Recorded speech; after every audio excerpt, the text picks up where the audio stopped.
El buscador y los buscados, por Ramesh Balsekar.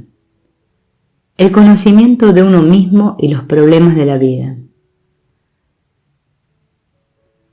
Una mañana, la sesión se vio alegrada con la visita de un famoso personaje social y político, un diplomático indio retirado, cuya presencia contribuye por lo general a una discusión animada y jovial. Esa mañana el tema era si pueden compaginarse el conocimiento de uno mismo y la vida práctica en el mundo, si son complementarios o si más bien se contraponen. A este visitante no solo no le es desconocida la enseñanza de Maharaj, sino que se ha impregnado de ella con sinceridad, aunque parece que de vez en cuando sus tendencias a la catarsis social y política suelen provocarle una sensación de inestabilidad espiritual, lo cual indica la necesidad de un curso rápido de repaso. Aparte de esto, quiere entrañablemente a Maharaj y no le importa recorrer una distancia de casi 170 kilómetros hasta Bombay para verlo. Su pregunta fundamental era: ¿puede un hombre honestamente permitirse ocupar su tiempo en meditar absorto sobre el yo y dejar de lado los muchos problemas sociales y políticos que hay en la nación y en el mundo? El elemento más reconfortante de las conversaciones de Maharaj es su singular enfoque de los problemas que se le plantean. Él dice que debemos olvidar la maraña conceptual que crece con rapidez envolviendo cualquier tema, así como las instrucciones de los textos sagrados tradicionales, y volver a los fundamentos. Maharaj abordó entonces el problema planteado por este distinguido visitante, con su habitual brío. Ocupémonos del problema, dijo, tú y yo ahora. Ha habido en el mundo un gran número de personalidades importantes y avatares durante los pasados 3 milenios. Cada uno de ellos ha dictado su propia lista de reglas, dependiendo de su particular concepto de lo bueno y de lo malo, y de las necesidades del momento según las concibieron. Hasta aquí todo está bien. Preguntémonos ahora, ¿qué han logrado todos estos grandes hombres y avatares? ¿Han podido provocar el más pequeño cambio en el comportamiento del hombre o de la naturaleza?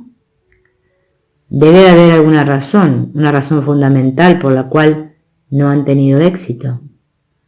¿Podría ser que el problema mismo haya sido comprendido o percibido erróneamente?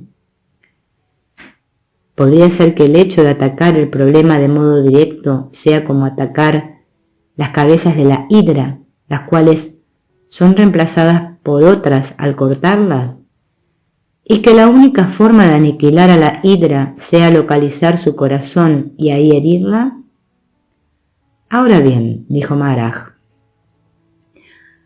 ¿cuáles son los elementos básicos de cualquier problema de índole social, política, económica o de cualquier otra, con que nos encontramos cuando reducimos el problema a sus elementos básicos? Estos elementos son yo, tú, que representan los millones de personas, y el mundo físico. ¿Qué encontramos al analizar estos elementos básicos? Todos los yo y tú, y la tierra, el cielo, la luna y las estrellas. ¿No son todos meras imágenes conceptuales en la conciencia? Toda existencia es objetiva, todos los yo y tú existen como uno de tantos objetos en la conciencia que los concibe. Y en lo que respecta al mundo o al universo, ¿se trata de algo diferente en esencia del mundo que creas en tus sueños? O, para decirlo de manera más adecuada, del mundo que se crea en tu conciencia del estado de sueño, el cual está constituido por los mismos elementos y es habitado por el mismo tipo de personas, incluyéndote a ti, que constituyen y habitan lo que denominas mundo real? Tu mundo real, podrías decir, ha existido mucho antes de que tú nacieras. Bien, ¿y en tu mundo de sueño hay también mares, montañas, edificios y personas que obviamente han existido por mucho, mucho tiempo. ¿Vas a solucionar los problemas sociales y políticos de la gente de tu sueño personal? ¿No es cierto, por lo tanto, prosiguió Maharaj, que el corazón de la hidra, la raíz del problema, es la conciencia en la que aparece el universo entero? ¿No es, de hecho, la conciencia la hidra? ¿Y no es la conciencia aquello hacia lo que ha de dirigirse toda la atención, hacia su naturaleza, la causa de su apariencia y otros factores importantes? Puesto que en la conciencia es donde aparece el mundo fenoménico en su totalidad, se sigue necesariamente que toda manifestación solo puede ser perceptible sensorialmente si se extiende en el espacio y tiene una duración en el tiempo. Es necesario, por lo tanto, aceptar la existencia puramente conceptual de la estructura física del espacio-tiempo como una condición para la percepción del universo manifestado. Esto nos lleva a las siguientes conclusiones. 1.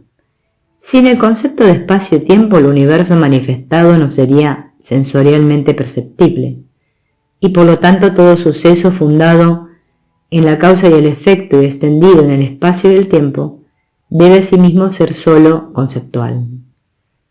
2. Si el universo manifestado es tan solo una apariencia, en ausencia de la conciencia, no puede por sí mismo existir, entonces es el reflejo de algo que existe, está presente por sí solo. 3. Los fenómenos, en consecuencia, son el aspecto objetivo del noumeno, que es potencialidad total, la totalidad de lo conocido en la infinitud de lo no conocido. La conciencia no puede emplearse para trascender la conciencia, y por ende el noumeno constituye el parámetro externo del conocimiento. 4. El noumeno, aquello que es, solo puede ser, y puede ser únicamente ahora, en ausencia del espacio-tiempo conceptual. No puede haber ningún dónde o cuándo en el que una cosa sea. Ahora que nos percatamos de que el mundo, en el cual supuestamente han de resolver los problemas del mundo, antes de que comencemos a identificar los problemas del mundo y procedamos a solucionarlos, ¿no deberíamos identificarnos nosotros mismos? Somos, en términos relativos, seres sensibles y queremos hacer algo para solucionar los problemas del mundo. ¿Puede un ser sensible, que es el mismo, conceptual, hacer algo que no sea conceptual? ¿Qué hacemos desde que amanece hasta llegar la noche, excepto en el sueño profundo, que no sea objetivar continuamente? ¿Y acaso el cuerpo humano, que en realidad no es más que un aparato psicosomático, es capaz de hacer otra cosa que no sea crear imágenes e interpretaciones ilusorias? Lo que sea que pensemos sobre nosotros mismos, y esta imagen está en constante cambio y no es estable en lo más mínimo. No podemos ser sino una parte integral del funcionamiento y manifestación total, y de ninguna manera podemos separarnos de ella. Tenemos una mejor comprensión de esto en el caso de un sueño personal, el cual podemos reconsiderar al despertar.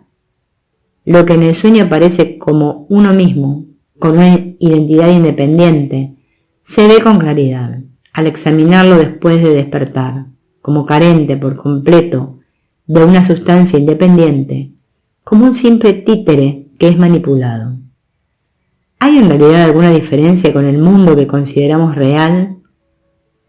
Reflexiona al respecto. ¿No podría ser que soñamos que estamos despiertos, que soñamos que estamos dormidos y que todo el tiempo la vida está siendo vivida como un producto de la mente que sueña, al proseguir la objetivación en la conciencia?